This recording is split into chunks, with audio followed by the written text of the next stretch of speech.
there was an amazing commencement speech by Jim Carrey, and his father apparently didn't pursue a career in comedy, even though he loved it and it lit him up and was most passionate about it. And Jim's like, well, if you can fail at something you don't want to do, you might as well try something you do want to do. And that like just hit me like a ton of bricks. And I was like, I don't want to be the PwC guy in 10 years and a partner and earning 500 grand a year, but miserable every day just for the paycheck. I wanted to light me up. Like my plan A to Z should still make me happy. I was then studying part-time whilst working full-time at PwC. Very quickly realized the promised land of like big corporate job in the city, deeply not enjoying the work and the process and the environment and the politics. Quickly realized like that's not the promised land for me. And I loved more the hustle and the creation and the innovation of building from scratch. But then I was like, I need to go learn from people way smarter than myself. Like learn this game, obsessed with this game. I felt like Kobe Bryant studying Michael Jordan's game tape. The people that I can learn from already built hundreds of millions of dollars of company value. The learnings and the experience is the point of it. Far more valuable that no one can ever take away from me. And hence why we can go build an 8-figure brand in 18 months. I finished Good Humans podcast with the same question for everyone. So what does being a good human mean to Steve Chapman?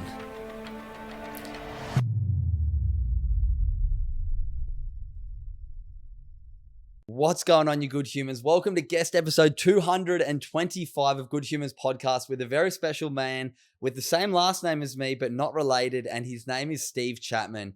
Steve is a serial entrepreneur, and this guy's story is just insane. He has done a few really cool things, but what he's really well known for now is being the founder and CEO of Hyro, which is a hydration company where they have these incredible hydration mix that you put with your water to get your electrolytes and to get all those things that we need to take better care of ourselves.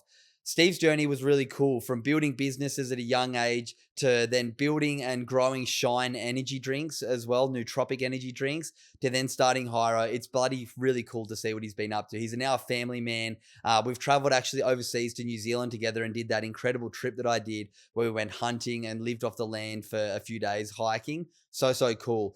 Also, my new book, The 1% Good Club, is out now. You can use the code podcast over on thegoodhumanfactory.com and get a copy for 25% off, and it's a signed copy. So that'll bring it down to about $25.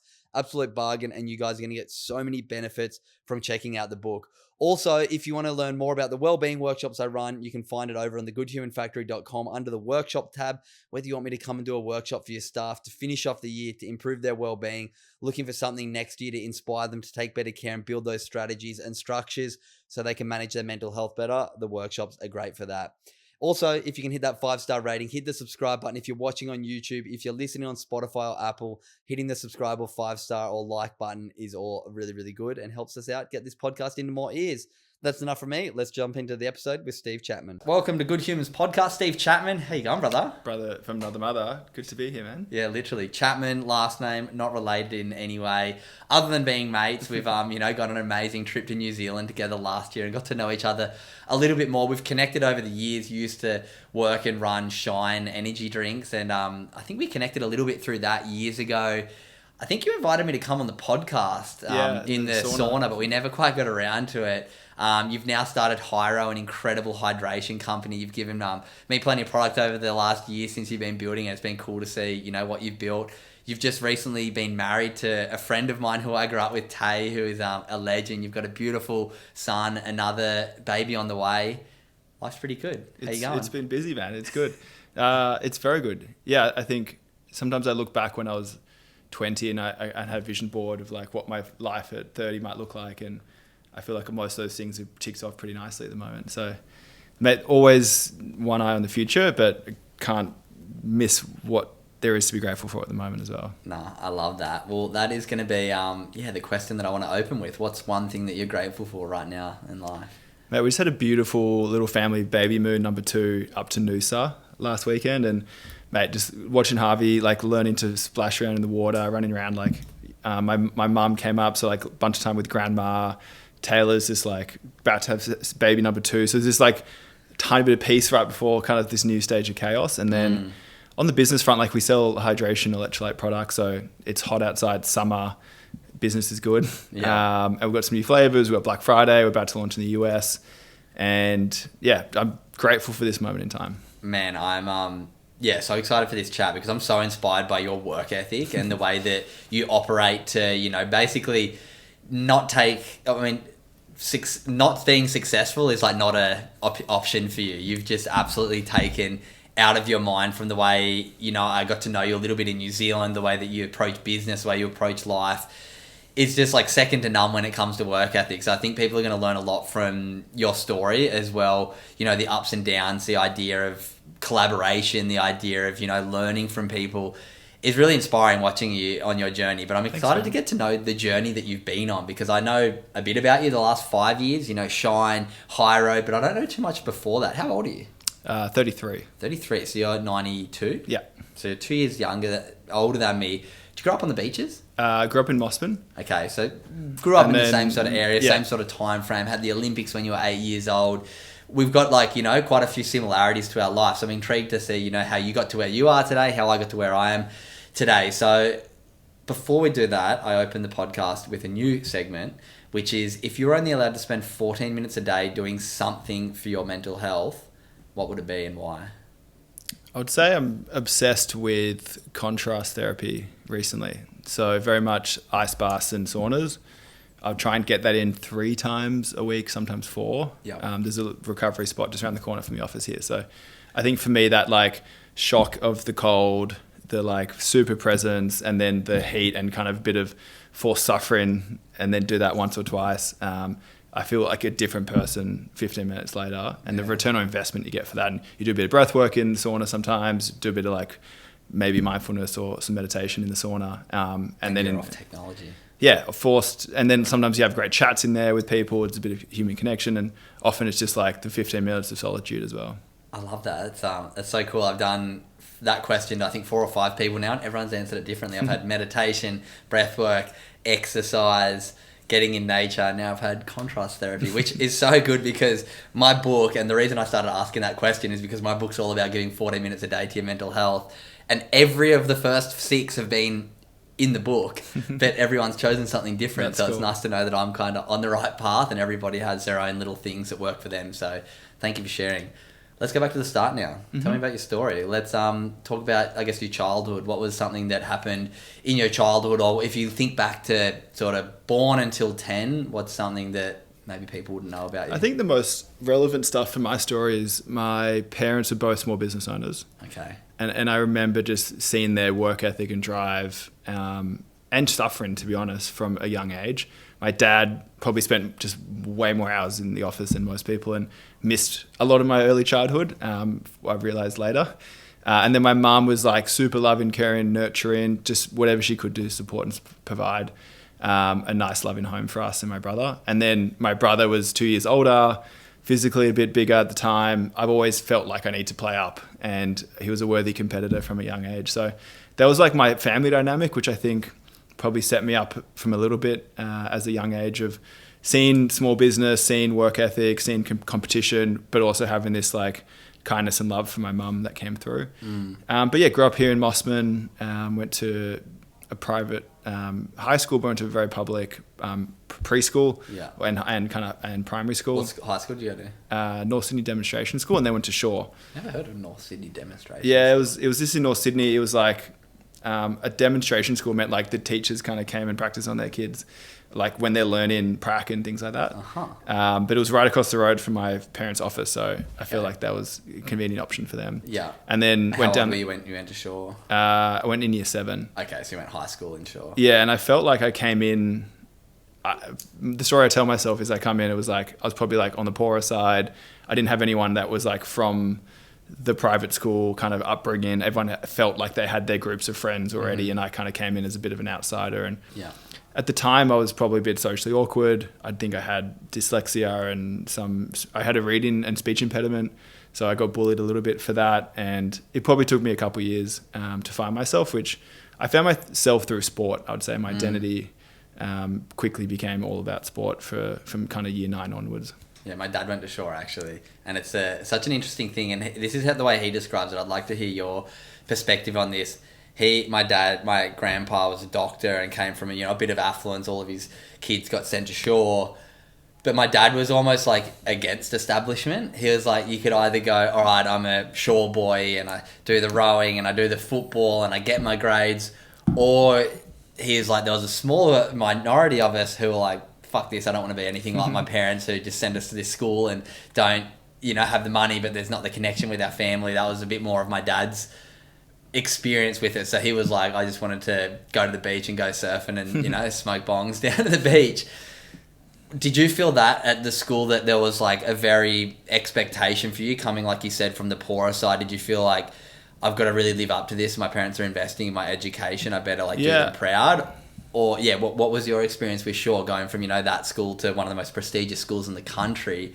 I felt through sport, but I felt pressured, or the expectation I placed on myself was to like become the perfect shore boy. Yeah. I did do the first 8 rowing. I did do the first 15 footy. I did become a prefect. I was good academically. So I think because my parents didn't come from that, my dad grew up on a farm and my mum also on a farm, but was born in Africa. I was like, oh, how do I fit in? How do I become the model shore boy? My son's just been paid. Just paid his deposit to go to shore for in 12 years time he's going to start. So I think I bought in to what Shaw was offering and found a lot of value from it, but it didn't come natural. I didn't feel like I was kind of born into it. I was I had to earn my spot there. Mm-hmm. Talk to me about the end of high school. You get to the end of high school. Shaw's a very prestigious school. Another guest that I've spoken to, you might have heard of John Winning Jr. owns Appliances Online, Herman. Good friend of mine. When I had him on the podcast, he said something to me that I loved. He said, going to a really affluent school like he did as well. I think he might have gone to Scott's. I think it's the Scott's. Scott. He's like, the education, yes, and the discipline, but he said the network and the community of people, and then where they all go, builds like, kind of reminds me a bit more of like the college system and fraternity system in America. 100%, is sort of the high school, prestigious school system in Australia. You build like from friends who are in fraternities, which sound like a bit of a wank, but my friend who's in a SAE fraternity in America, he's like, I went to college 7, 8, 10 years ago, but if you mention at a job interview, I was in this fraternity, you can go anywhere in America 100%. And they'll relate to you. Do you feel that a little bit from going to Shaw? You kind of built definitely. This community of people that were beneficial outside of school. 100%. I've got investors come on board because I went to Shaw. I remember when I was at Shine, the CEO of 7-Eleven was a Shaw boy, and I DM'd him on LinkedIn cold as a young 24-year-old. And I said Shaw boy to Shaw boy in the title. I said, hey, I've got this drink. I'm trying to get into market. Love to talk to you, 7-Eleven. And he responded. He connected me to the right buyer, and it kind of came now from the CEO's office instead of me cold calling the buyer. And working my way that way. So it wasn't the end of the story. Like there was a bunch of conversations that happened, but it opens the door. And same for PwC. I went to PwC straight from high school, and a bunch of other networks throughout my life have benefited from Shaw for sure. That's cool to know, and thank you for sharing that because. Not saying that public or private is better, but if there is that opportunity, if you're listening right now and you've got kids, it's like another thing to put in the equation of the network. It's ungodly expensive now, and it's getting worse. But I still look at the return on investment. I'm like, it's probably worth it. Hence why we made the decision to put. You get one job that you get an extra 30% on your thingo a year because if you've got your foot in the door somewhere, it can pay dividends. Talk to me about finishing school. What were your thoughts of where your career was going to go after school? What were your kind of dreams, aspirations? Where did it go? I think I loved always just finding ways to make money as a kid. Through high school, I was selling GHD hair straighteners. I bought them on eBay in the US, sold them on like street corners in Bondi Junction. No way. I was OG entrepreneur. Hustle. Yeah, I was doing car wash businesses. I was doing newspaper out businesses, like anything. I did a little newsletter for my neighborhood, like a Richard Branson kind of thing. Like I just loved it. I loved the creativity. I loved the kind of selling and buying something for $2 and selling for 20. It just felt exciting and like stealing a little bit. So then straight from high school, I knew I wanted to get into business. Entrepreneurship really wasn't a word back then. So I was like, what's the biggest businesses at the time? And I think management consulting, investment banking was probably where I wanted to go. And they didn't hire straight from high school, but the big four accounting firms did. So I started applying to all the big four. So PwC, KPMG, Deloitte, Not uni, EY. Just went straight consulting? Both, because they all wanted uni degrees as well. Okay. And then I convinced the girl at PwC to let me start straight away. So literally 2 weeks after I finished my HSC, I started at PwC on the 4th of Jan, and I just finished. And then I was like the youngest employee in PwC in Australia, because everyone else had been to uni for at least a year or two first. Mm-hmm. And then the team was like, why are you here yet? Like, you're supposed to be at uni. And I was like, oh no, I started early. This is my start date. They're like, yeah, you're in the system, but I don't know how you did that. And the girl who organized it for me, she was no longer at PwC as well. So like they had to just kind of deal with it. And I was then studying part-time whilst working full-time at PwC I did that for 2 years and very quickly realized the promised land of like, big corporate job in the city, working on Westpac and Macquarie Bank's financial statements and all this pathway to leadership and a white picket fence in a BMW. I was like deeply not enjoying the work and the process and the environment and the politics, and quickly realized like that's not the promised land for me, and that's very different to me selling GHDs on the corner. And I loved more the hustle and the creation and the innovation of building from scratch. So then dropped out of uni, dropped out of PwC to launch an app to kind of have a go at entrepreneurship. And I saw... How was that decision at that time, dropping out of uni? How was that taken by... I had to write a 16-page letter to my parents to explain the decision. No way, talk me through that. Yeah, well, my parents spent a lot of money on college, and university and school to get me those type of opportunities. And my dad cried when I got into PwC because he's like, I made it. Like, I just don't fuck up and you're going to be okay now. And everything was looking really promising. And then I left that safety to go and pursue something like weird and wonderful. At the time, it was like... Facebook marketplaces today, they didn't exist like 10, 12 years ago. Yeah. And I had a feling like Facebook and eBay would kind of come together in this like social commerce where you could buy, sell between your friends. So came up with the idea of Face Buy and launched that. And I saw Instagram got bought by Facebook for $1 billion after like 18 months. And I was like, that's cool. Like I want to sell an app to Facebook for $1 billion. And that was the business plan. Yeah, cool. So I thought this would be an app they'd want to buy, and I'd get Did you call it Face Buy? I did. No way. Yeah, I did. And that was my fatal mistake. Really? Yeah, because they end up suing me and shut me down. No way. Because they owned the word face on Facebook, and the app was built with the integration to buy, sell, swap between your friends. And I had auction systems, locations, messaging. Between friends using the word face. And every block you can possibly have so from then trademark. I got this letter from their legal team with the cease and desist, and I was like, oh, it's like not M&A team, it's like shut me down team, and that was sad. So that was a really tough lesson. Can you tell me about, you said your dad cried when you got into PwC, like you're a success. How did he take the multiple page letter that you gave him saying, hey, I'm dropping out? He was skeptical. He was very skeptical. He pushed back a bunch of times, and at the end of the day... What were some of your for and against in that letter? At the time, I was launching this app, and I knew that could put me in a position to make, I thought, tens of millions of dollars or billions of dollars. And I was also, I just started my mentorship with Sam Prince, who's a billionaire now.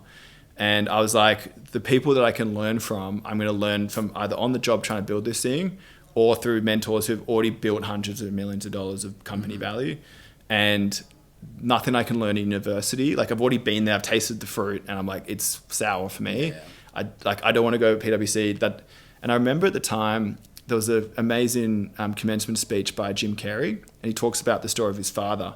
And his father was like even better comedian than Jim Carrey, who's one of the greatest comedians of all time. And his father apparently didn't pursue a career in comedy, even though he loved it and lit him up and was most passionate about it, because he didn't want to put his family in financial ruin or risk.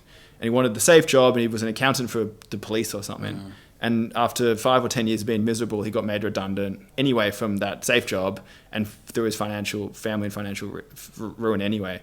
And Jim's like, well, if you can fail at something you don't want to do, you might as well try something you do want to do. And that like just hit me like a ton of bricks. And I was like, I don't want to be the PwC guy in 10 years and a partner and earning $500,000 a year, but miserable every day just for the paycheck to then spend on a holiday once a year. I wanted to light me up. Like my plan A to Z should still make me happy. Yeah. And that was I discovered that truth. And once the truth set home, like nothing my parents could say would shake me off that belief. So I was like, the experience I'm going to learn from people smarter than me who've already done it is going to be more valuable than universities. And they're like, oh, but you just need the piece of paper, because I didn't have a uni degree either now. Yeah. They're like, you're going to get career opportunities. They're going to ask for your job. I was like, anyone that I want to work for isn't going to value the career education from the university more than my life experience. Yeah, more than you failing on an app or launching an app and bringing it to market, and that's more valuable than... So I'm like, they're the people I want to work for, and if they don't value it, then they're not the people I want to work for. So for me, that was an obvious choice, but I had some convincing to do for my parents. So then how did it go? What happened? Obviously, we got to the end of the story. Everything getting shut down. How far along had you grown that? It had serious momentum, which is why I got on their radar. Like tens of thousands of downloads. It was one of the top lifestyle apps in the App Store in Australia. I had a bunch of press of like top 25 entrepreneurs under 25. Yeah, wow, a bunch of moving. like this massive pitch contest I'd won. That was an international thing. Bunch of VC money was about to invest, and it was kind of deciding to take it. Do you reckon if you didn't call it FaceBuy and it was something else, you could have got to a point where they acquired it? Yeah, I think so.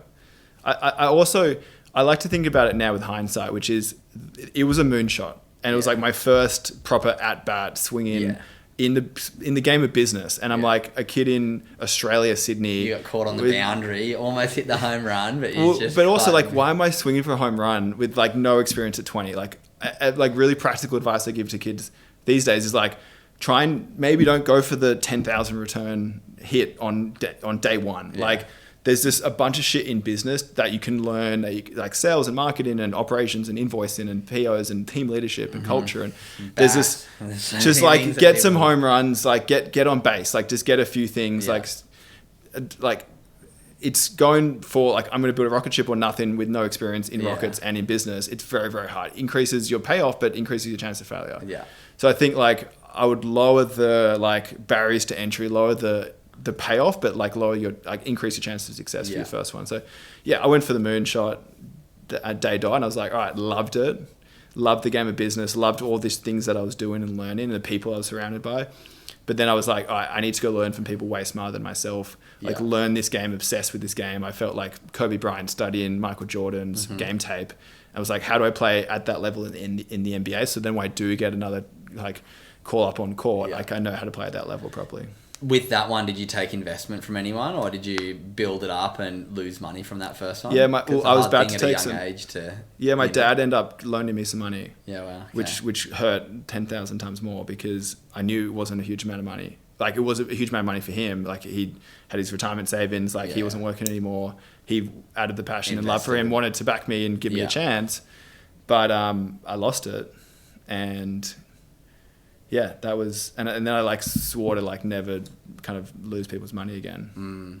Fuck that. See, that's a big lesson to learn. Thank you for sharing that, because I'm sure maybe not many people would ask you that question, but it just intrigues me and fascinates me so much. Like the challenges that people have to go through, the no's people have to go through, the losses of money people have to go through to still persevere and not go and get a normal job to build like, what you're building right now.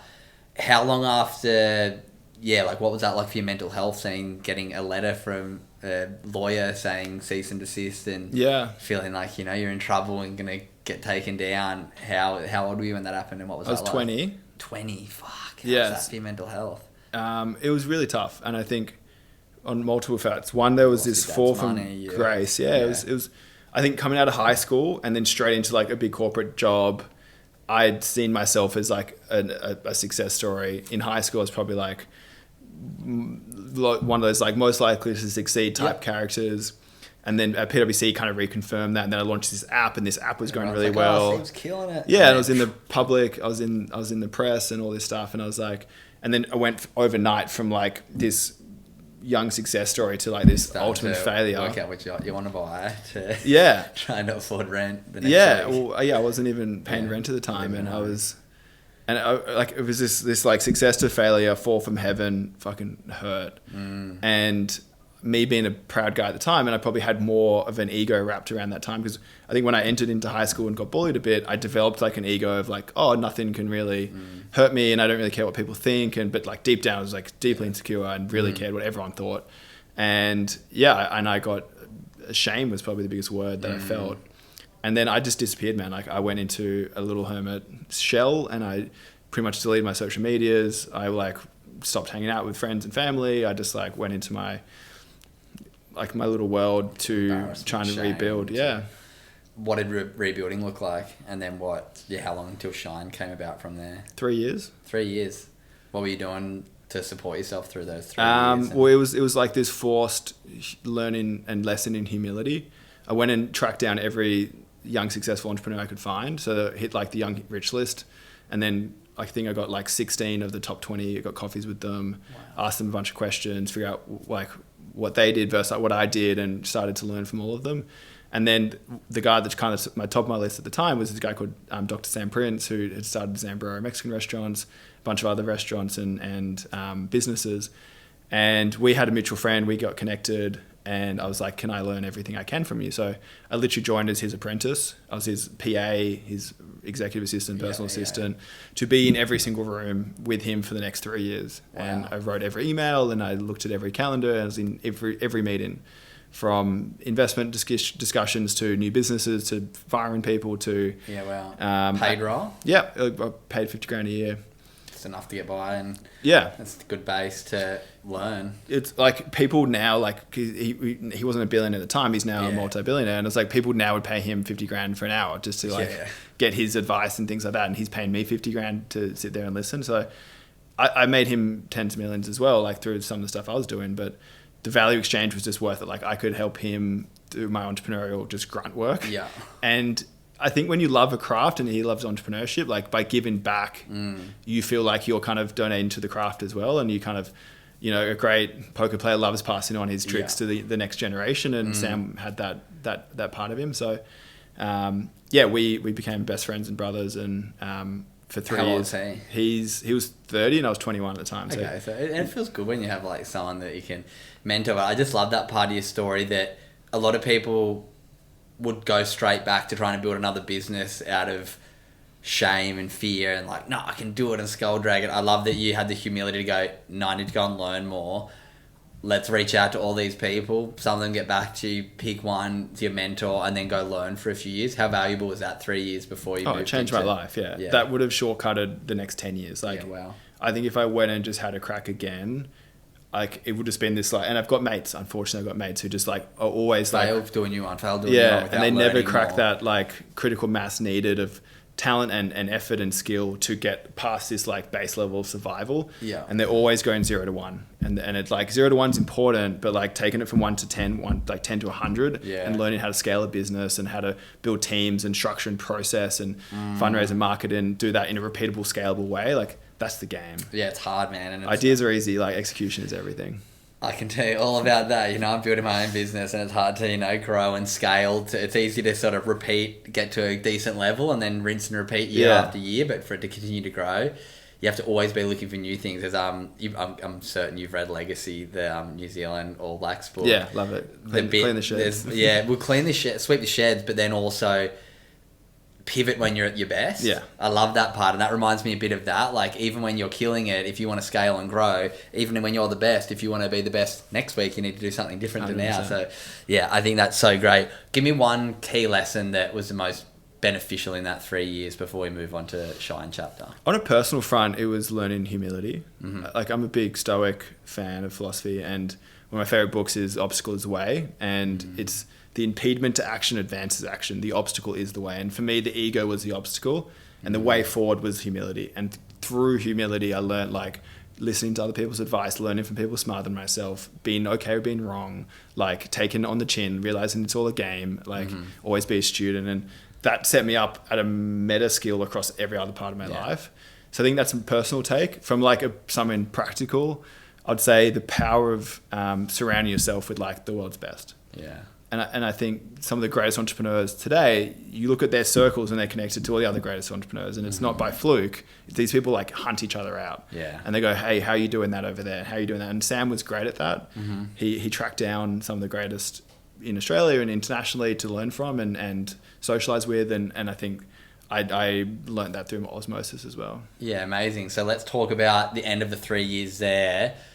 The apprentice has grown his wings and he's allowed to get out of the cage to fly. What's the next step from 23 to, I guess, how long were you at Shine for? 7 years. 7 years. So this would have been 23 till 30. Yeah, so that was 24. So okay. So it was 21 to 24 the kind of apprentice. Yeah, transition, finishing up with. Well, Sam and I just developed this, like, I kind of had it, but I think he probably unlocked it in the pursuit of business. I probably had it more athletically before this, where this like ruthless work ethic and drive. Yeah. And I would wake up at 4:24 every day, would work until 10, 11 p.m. every night, and like, including weekends. I didn't have a holiday. I didn't take time off. I literally just committed to working for him for those and times, we were just always on, and it never stopped.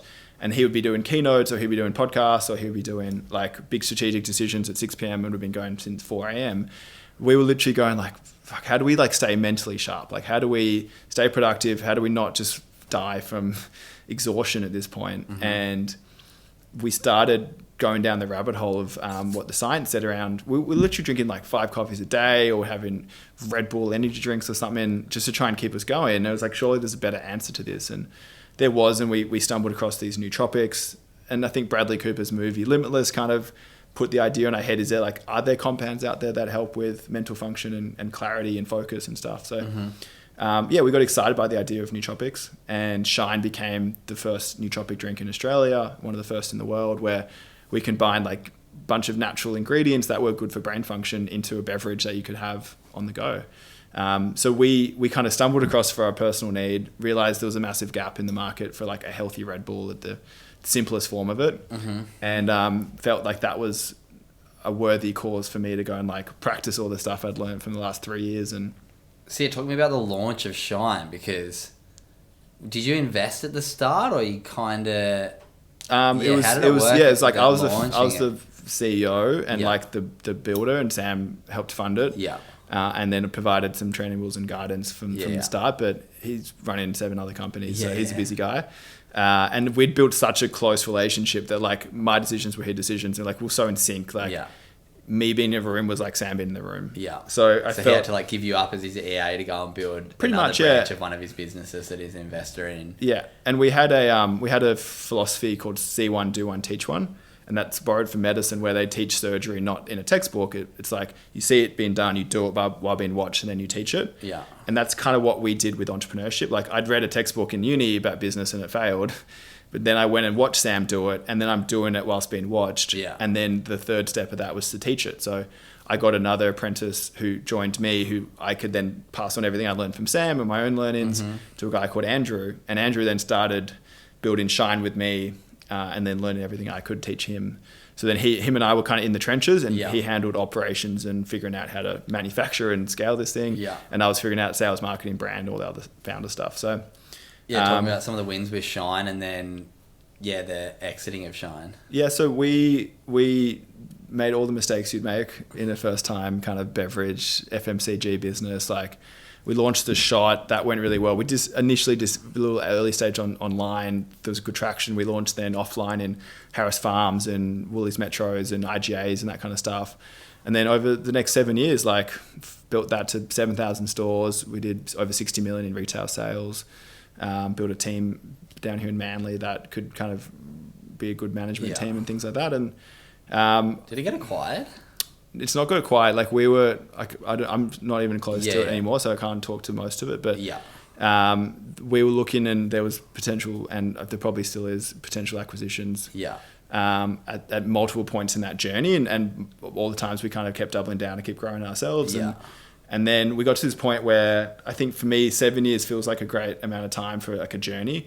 I wasn't the majority shareholder in that. Like Sam started, I was a 24 kid when I started it. So we over time we kind of were thinking slightly different things on strategy sometimes, and he was far less involved in the businesses anymore. He'd moved overseas. He had another corporate kind of executives helping manage his investments and things like that. And we started disagreeing a little bit more on strategy than we used to, more so with some of the executives. And I was like, look, if you guys want to go that way, like that's cool. I'm happy to go this way. And then we kind of worked on a transition plan, and it all happened pretty quickly in the end. But I'm still a shareholder.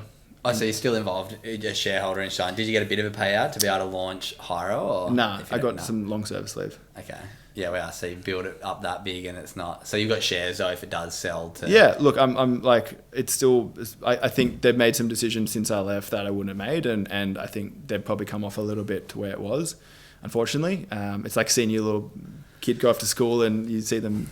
You got to let them go to high school. Yeah, you got to let them go. And I'm super proud of that brand. I still drink the product. It's a great product. I don't know where it's up to personally. I've been involved for a couple of years now, but. I'm still proud of what we did there, and I think I didn't unfortunately, like, it would be nice to walk away with a big paycheck, and it wasn't the ending to the journey that I would have probably like the storybook of it, but I think that's another lesson in itself. But I think now with what you're doing with Hyro, it's like you've gone on the journey to learn like all of the lessons, how to build a business and build a business in this space of, beverages, but in a whole kind of new world now. So talk to me about finishing up at Shine, how that, I guess, felt for the ego and the identity then. You've kind of gone on this journey of ego's built up, learned humility, mentored, but then you've built that business again, and you kind of just alluded to probably didn't have the exit and the transition that you dreamed of where the fairy tale was. So how was that for the ego kind of finishing up there? Because everyone knew you as Shine. Yeah. And then when you're not there, there's kind of the assumption, he must have got like heaps of money or this or that. Doesn't come like that, because I know you finished Shine. You met Tay by the end of Shine? Yeah, just towards the end of Shine. Yeah, so you just met your now wife, you have a baby with my friend Tay. Yeah. How's that for meeting someone new, being the face and name behind this big business, and then leaving it under terms maybe that you didn't desire probably at the time, and then into going, fuck it, I'm ready to go straight back into building something again, because it's not easy to build a business, and what you've done with Hyro is insane. It's not easy at all. I think I forgot how hard it was. Yeah, it's funny, you forget, don't you? Oh man, just like the all the stuff that takes to build businesses is hilarious. Yeah. So talk to me about end of Shine, start of Hyro, where the idea come from, and then let's have a bit of a chat about Hyro and the. I think the end of Shine and that period of my life was like a full death and rebirth. Like, I'm a big like Hero's Journey fan of Joseph Campbell's kind of Hero's Journey framework, and that was again like another. If I had like a death rebirth experience at 21 with FaceBuy, I had another death and rebirth at 30, and I went through a divorce as well, and I left that business. My divorce papers were literally signed the same day I left Shine. So I walked out the door, and it was the same day we found out we were pregnant with Taylor. Oh wow! So you guys were separated for a while and still waiting for the divorce to come through. Yeah, you get separated, and then like there's a bunch of legal procedures and all that stuff, and it takes forever, lawyers and things. Yeah. But like it got final settled on that day, and it was like this triple universal like job's gone, accidental thing. Yeah, like pregnant, no job, and left the company I started, and like not sure what's next, and like close the chapter with and I think the universe gives you exactly what you need, like in the moment you need it. And at the first time when we found out we were pregnant, I was could not think of a worse timing. Like we were going to go to Europe, I was going to take some time off and just decompress, and we booked time in the calendar to go, and was looking forward to just doing nothing and some freedom and just like chilling out. And just 7 years of grinding. Yeah, and this what I mean, like there was no break really. And then it took me like a couple of weeks to process, and then I was like, all right, like if I'm going to be here, I'm going to build a family, I want to provide and protect, and I was like, all right, what are we going to build? And I was doing some consultancy stuff for a little bit and helping brands kind of scale and grow their companies, and I think I'm a builder. I love being in the trenches and in the weeds of it. So I thought, okay, what's the brand that I can build that has a high margin, that's online, that's in a new category, that has some international kind of like upside from scalability perspective, that's kind of first to market-ish in Australia. It's not like a done category just yet. And Hyro just ticked all the boxes from that, like electrolytes, hydration, direct-to-consumer, little stick packs. And it was a product that I would love to use personally. Like I'd come across products similar to that in the US previously. Like when I'm always traveling over there, there's a bunch of brands that were a bit more established in the US, and there was nothing in Australia that I thought ticked the box. Yeah, nice. So from idea to inception to being to market, what's that journey like with we incorporated the business in November. We launched in April. Wow, that's a quick turnaround. With products like that too, with like approvals for food products. Yeah. How's the process of all that? Getting your like getting your concentration right and everything to make sure that it's actually going to impact people positively. How's that? I think having done it, like been in food and bev or like a little bit, it's a lot easier than the first time doing it. I wouldn't be able to do it that quick. Yeah. That being said, with Shy, we launched in 5 months from idea to launch. I think one of my failures at Shine at Hyro is speed wins wars. Like move quickly, get the wins quickly, get the learns quickly, and just iterate. So for us, it was like, And also had the baby coming. So Yeah. I had the baby due in March, and we're trying to launch it before March. It was literally this race between the brand and the business and the baby. And then Taylor couldn't even come to our production trial because it was like the same day as her due date. Oh my God. And it was like an hour out of Sydney. So I was like, oh, like she can't even come to it. So I remember being in hospital trying to like sign off final runs and package in and that kind of stuff. And then literally on the way home from hospital, this is 2 weeks before we launch, the manufacturer calls me and sends me an email. Actually, I look at my phone and it's like, oh, sorry, we're going into administration. And I'm like carrying baby in one hand, phone in the other, looking at this email. I was like, you gotta be kidding me. So then we're scrambling to like find a new manufacturer and get it going before we launch again. And I think it pushed it back maybe 2 weeks. Mm-hmm. Wow, that's such a journey, man. What about, I love what you've done, and I wish, looking back now, I just didn't have the money. I got offered to be involved in the initial investment for it. I just was, trying to start my own business, and if I had an extra, little bit of money, I was investing in that. Talk to me about what you've done with the investment for Hyro, because it's quite, I've read LinkedIn posts, you're very active on there and really sharing your journey and hopefully helping people on their journey. And I know a big thing of yours is having not paying influencers to do posts, it's more so inviting influencers to be involved in the journey of the business, to have, the upside of an investor. So if it does, get acquired one day, like, is that the goal, to build it to a point to acquisition or someone buying it? And then, what's the strategy around people who you've got involved? Yeah, for sure. I think we learned early that like just sending products and paying influencers to talk about it just feels very transactional. I think consumers are very aware of that. It doesn't feel very genuine, and they're a bit sick of it. So I felt like, how do we get credibility from day one and like audience size that we didn't have, that felt in a way that was like not fake, and it felt authentic. So yeah, we wanted to like look at the fields that we wanted to play in, from sports to I guess content creator, lifestyle, wellness kind of people, and we thought, okay, who do they align to our values, that have good audiences, that are genuine, credible people that can actually sell. So many influencers cannot sell to their audiences. We're talking about before. It's like they've got followers, they get reach, but no one actually holds them in a level of trust that they're going to make purchase decisions off it. So that felt important. We had a short list of names, and we went out to, and hence we got like Sarah's Day, who's an awesome YouTuber, Quade Cooper, Daly Cheer Evans, Ruben Garrick, a couple of Olympians, yourself would have been awesome to have on that table, Kendrick, Iron Man, so yeah, and a performance dietitian with Jess Benlove to get some credibility from the science behind it. So, and yeah, we wanted, one, we didn't have the money, so we couldn't just go and pay them hundreds of thousands of dollars for posts and sponsorships.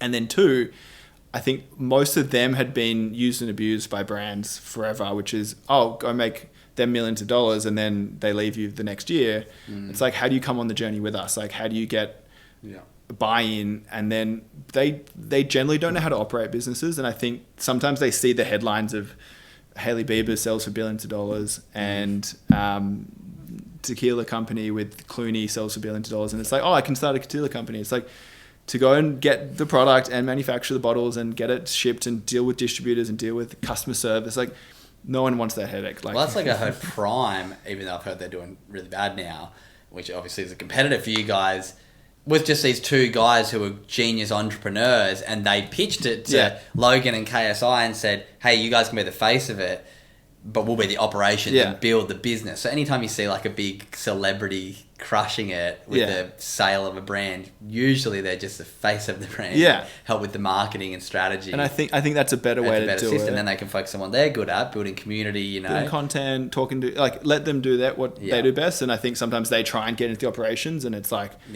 so if you find the right person that gets that, at least they're like, I'll just do it myself. It's like, well, it's really hard to do it yourself. You do what you do best. And then secondly, it's like, oh, yeah, you can go get your 200 grand from Weet-Bix, but Weet-Bix aren't going to give you a percentage of the pie.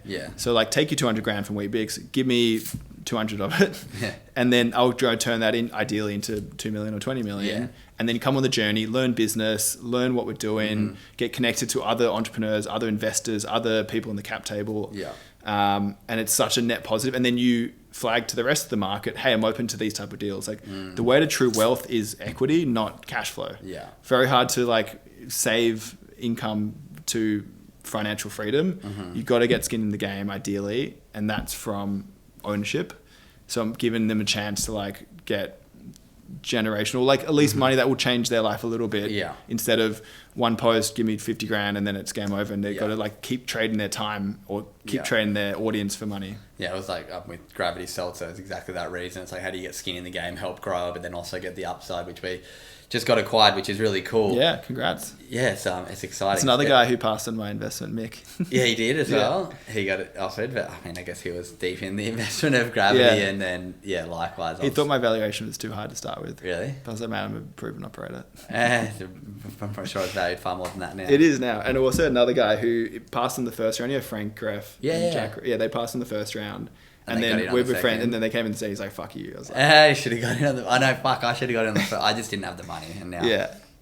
But I'm like, whenever I invest in brands, I'm like, it's 90% about the operator, because the business idea might change a bunch. Exactly. And I think I just, like, me being biased on myself, I'm like, I just know I'm not going to leave any stone unturned to make this thing successful. Well, that's where I, at the start of this conversation, just said how much admiration I have for the hustle that you have, you know, the early wake-ups, the late nights, the sacrifices you make to make sure this is going to work. And it seems like, in a positive way, there's a little bit of a chip on your shoulder after Shine, you know, building this big business, and you being one of those people who didn't quite have the skin in the game to get this big upside. Now it's like, all right, how do I build something where I am getting the big upside? Like, I'm not having a, you know, not that the first or the second one were flops. How am I going to make this third one like a home run that's, you know, worth all the time, energy and effort I'm putting into it? So I completely agree. I think I like a smart and very like weapon entrepreneur, when I walked away from Shine, said like, mate, if all you get from this is like the experience and the networks and reputation that you build, like that is worth way more than the like a couple million or tens of million that I could have got. And I'm like, that's some of the smartest advice. Like the learnings and the experience is the point of it. And that's far more valuable than no one can ever take away from me. And hence why we can go build a 8-figure brand in 18 months. It's because like I did the grunt work for 7 years and the 3 years before that. And it just kind of, it feels like it gets easier, but it's like, it's because I've done the decades of like the hard work to get here. Yeah. Well, that's like, absolutely. I've seen what you've done and I was like, fuck, I wish I could get in on this, but it just sometimes we don't have the money to invest. Let's talk about Hyro specifically. Tell me about why people need Hyro in their life. For sure. I was selling energy drinks for years, and I was still sometimes getting to the end of the day being like poor sleep, like some anxiety or some stress, or not feeling like my best self. And I'm like, what's going on? Like I'm biohacking, I'm sauna and ice bathing, I'm, you know, getting sunlight, I'm trying to be exercise, I'm drinking nootropics. And this massive, like obvious thing at the end of the day was overlooked, which was hydration. I was like, I'm just not drinking enough water. And of the water I'm drinking, I'm not absorbing it because I don't have the right salts and like electrolytes in the water. So as soon as I started dialing in my hydration with like just drinking 1 more liters per day and then add in salts to a couple of those kind of bottles per day, I was like, I feel incredible. Like all the other stuff is even more effective now, like the saunas and ice baths and nootropics and energy drinks and caffeine and things like that. They all work better on a well-hydrated system. We're like 65% water. Like we're mostly this like water flowing energy system, and it's like we don't get enough water, or the pipes dry up. Like everything stops working pretty quickly. And so I kind of discovered firsthand like the power of just actual proper hydration and what electrolytes can do for it.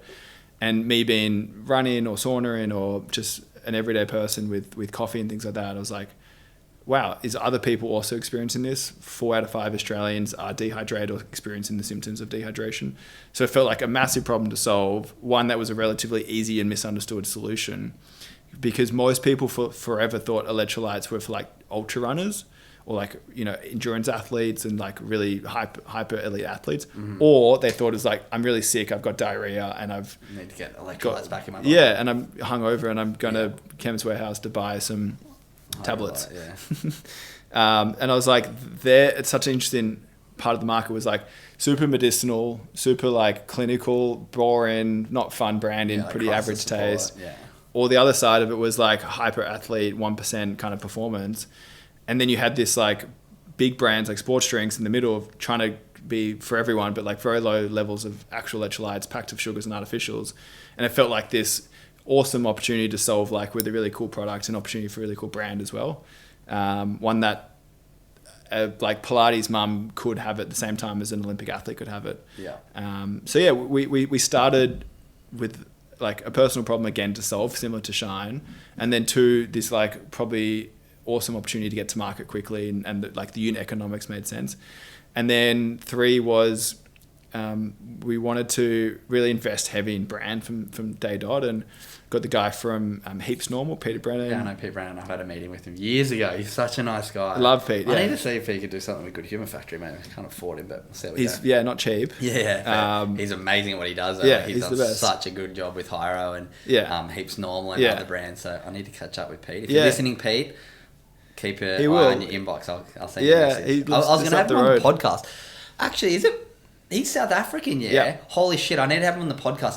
Has he told you his story about getting like mugged and fucking his passport stolen and shit? Yeah. I remember him telling me that story one day and I was like, oh my God, we're going to do a podcast. We still haven't done it, so I'll have Pete on. He'd be an amazing guest. He would be. Yeah, his fucking story's crazy, bro. Yeah, and he's like big surfer. Yeah, branding expert. Yeah, really cool guy. Pete, if you're listening, check your inbox. I'm keen as to catch up. But yeah, so brand got him on board. Important. Did he invest or just? Yeah. Okay, cool. So we paid him some money and then he invested some money. Yeah. Because again, I wanted like people who bought in. Yeah. We pretty much, like most people we worked with on all parts of the business, like had invested at some point. Yeah. Because I was like, let's win together. Like let's get true alignment on incentives. Yeah. So yeah, we then went through this big branding workshop to like really nail positioning, really nail like tone of voice, look. Yeah. All that kind of stuff, and then nailed flavors and functionality and formulations, and then got some of the big ambassadors and talent on board, and then we were ready to launch April 13, 2024. The launch video is so good. The one of like Dehydration Anonymous is sick. Yeah, we wanted to like from day dot. Like I think we saw Liquid Death do that from day one, and Dr. Squash and some really cool brands at Dollar Shave Club, ones that we like admired from like a humor but functional kind of brand, and. We wanted to have a bit of a different, instead of just like someone sweating and drinking some electrolytes. Yeah. It felt like all the reasons why people are dehydrated, and then like kind of twist it with a bit of humor around Dehydration Anonymous. So that was a good like plant the flag in a positioning that we wanted. And mate, we've pivoted and we've learned and we've kind of evolved and we've gone in-house and ex-house and internal and external marketing agencies and all that kind of stuff. But I think our like North Star is always build the most loved hydration brand. That shows up in the content, that shows up in the product, that shows up in the customer service, it shows up in the talent that we got on board. So, and then the team kind of really mission around that. So we're trying to build a pretty high performance culture, but it's a good time to be here as well. Yeah, I love that, man. It's so cool to be here in your office down in Manly. What I want to just finish on now, as well as, building these businesses, you also have such a great work ethic when it comes to taking care of your own health. So for someone who is such a high achiever with business, entrepreneurship, running a business, finding investors, CEO, like there's so many different avenues to what you do. But you're also about to hopefully run a sub 3 hour marathon. You're a mad athlete as well as a dad. So I want to talk to you, how do you find the balance of keeping yourself healthy? Because I've found with building my business, one of the first and easiest things to drop is exercise, is healthy eating, and you seem to be, quite good with all that. So what's your secret, or what sort of advice do you have someone who is living in a high intense environment when it comes to their workplace to still find time for your family, for your health? Yeah, I go through phases of being better and worse at this for sure, like any human. But for me, what works is have a big scary goal that kind of forces you into action. So for me to have like a sub 3 hour marathon goal, or a sub 60 minute high rocks, or a 100-mile race, or an Ironman or something like that, like in the calendar that's in the future, like forces some sort of accountability. And it also aligns your priorities, where it's like, okay, I'm not trying to get jacked weightlifting at the moment in the gym. It's like I'm training towards this, and there's a purpose and there's a goal to it. I use public accountability often. I feel my like desire to prove people right and wrong sometimes is like, I know it works for me. Like it's a fuel. It's probably a dirty fuel sometimes. And there's the wisest of us will probably be like, hey, just do the thing. Don't tell anyone about it and celebrate it after.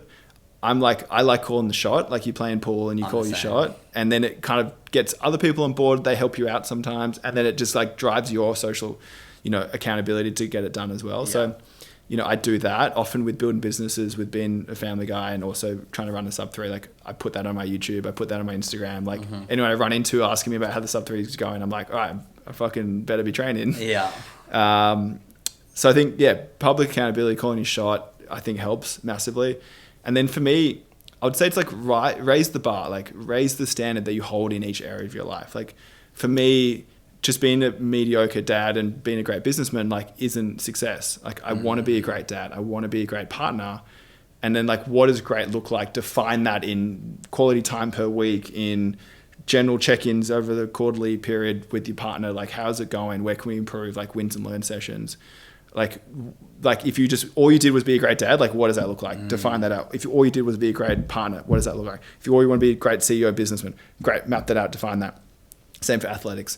And then like, that's the standard. Like, why do we have to tolerate these trade-offs? And I think adjust the goal a little bit, but like so much stuff is in this like 40% excuse time of like just being soft or like lazy or whatever the word is. Like 100% you need time to reset. But like, I think a lot of the time it's, you just either didn't have the right standards from the first place, or you're not prioritizing the most important stuff, and you're doing a bunch of shit that's not important.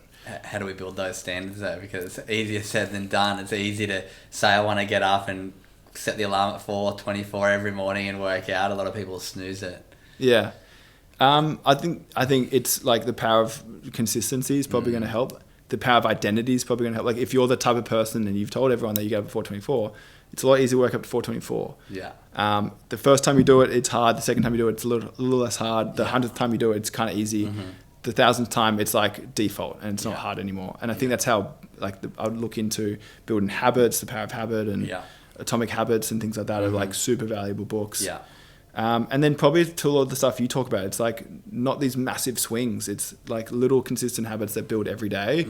Like that's how to build the pyramids. Yeah. It's not overnight. Yeah, I love that. So many great little takeaways there. Man, I've loved this chat. 2 last things I want to ask you. I finished with the same question, but I want to ask you, because I know you're a massive reader, when we're in New Zealand together. Or maybe we'll talk about New Zealand really quickly. Yeah, it was amazing. We went to New Zealand last year. Anyone who listens to this podcast, if you want to hear more about the trip, go back to, there's 2 episodes. Sean Monkey Monk, who was our guide.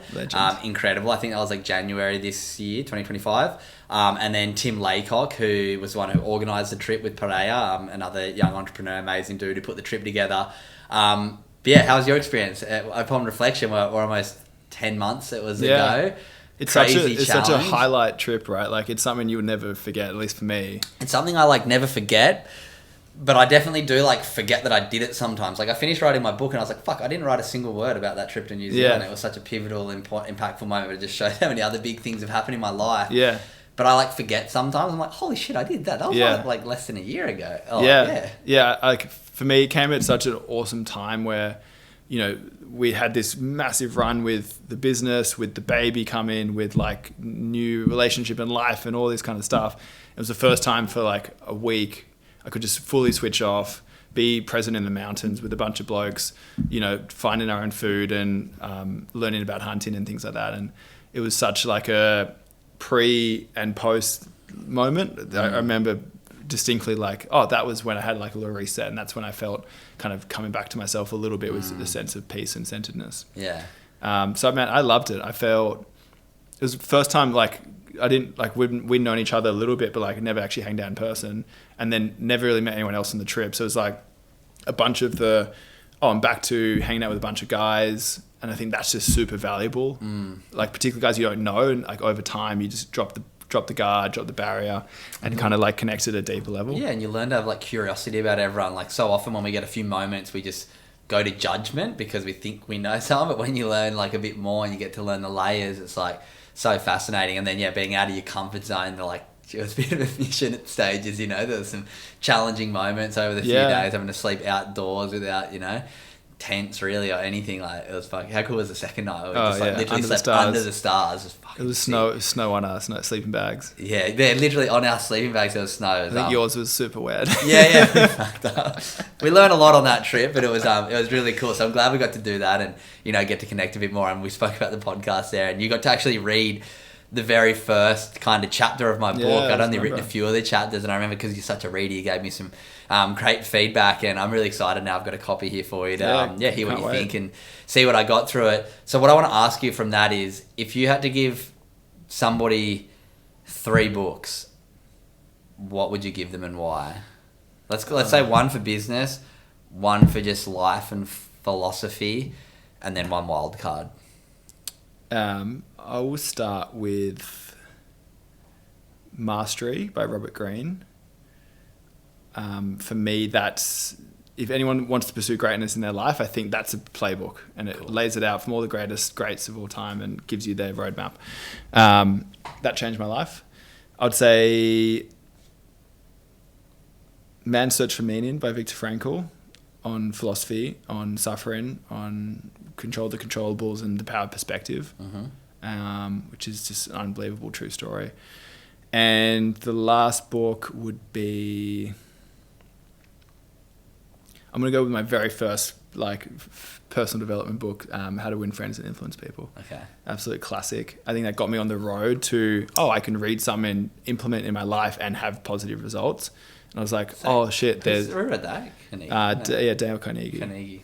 And I was like, there's these cheat codes for life, and they've written them down, and you just have to read them and implement them, and it's like your life gets instantly better in all parts of the world of relationships or business or money or whatever it is. I'm like, all right, that's a game changer. Nice, I love that. Have you read Grit by Angela Duckworth? Yeah, it's a good book too. Yeah, I'm sure you've read hundreds, so it's very hard to put you on the spot and ask you for 3. So go check out those 3. And yeah, as I said, very excited to see what you think of mine. Is writing a book on your wheelhouse? Are you thinking about writing a book of your lessons? And think I'd love to. Yeah, I'd probably do it at one point. I don't know if I got the time or I want to build more, I'd say, and then I'm trying to document. I think for me, trying to document on YouTube and trying to bring people real time. I think I'd rather show someone in the moment what it's like, so then they can and I'm not faking it or trying to romanticize it later or trying to storytize it later. So I'm big on what does it look like month 18 in a startup when we're trying to build $100 million brand and we're already at 8 figures. But yeah, it's an interesting thing, just always trying to look for things that you can find that are gonna help you on your journey with writing. But it's great to document in real time, but sometimes you need to look back to 100%. Connect the dots to see where the lessons actually were. When I wrote the book, I was like, that's kind of why I was acting and feeling 100%. Like that because of this. So it's nice to have both. Yeah, I think you could write an amazing book. Everything we spoke about today. Well, just to build on that, to underline what you're talking about, I did this exercise a couple of years ago, which I've done a few times since, called life biography, where I wrote out every chapter of my life. I interviewed people from friends to family to bullies to my teachers. I looked at report cards, looked at photos, and just documented every single year of my life. Wow. What was the most significant thing? What did I learn from it? And there was any open loops I had to kind of go close. Wow. And that was one of the most powerful things I've ever done in my life. Yeah, so maybe. I think that's pretty key. All right. So as I said, this has been an amazing chat, getting to learn all about your journey, learn about your schooling, learn about failures, learn about wins, learn about what you've built now with Hyro. And I'm stoked that we got to do New Zealand together, get to know each other a bit better, and finally get to do this podcast. But I finished the Good Humans podcast with the same question for everyone. So what does being a good human mean to Steve Chapman? I'd say give more than you take to the world. Very well put. Beautifully put. I'll leave in the show notes everything towards Hyro, your socials. I know you're big on LinkedIn. If anyone has any questions about today's episode, I'm sure you're very willing to get back to any questions to your socials. So I'll leave that. Anything you want to promo, anything you want to lead anyone towards to finish up, anything exciting happening with Hyro that people need to look out for? No, if I've given any value here today, any sales, always support the cause. Yeah. But if not, happy to help online. Yeah, amazing. Well, I'll put everything for Hyro. Great for Christmas time, summer's getting here. We need that electrolytes in our body. Black Friday sales coming up, so keep an eye out. Get on the Hyro email subscription. And yeah, thank you so much for finally getting to do this chat, my man. Thanks, brother. Appreciate it. Humans.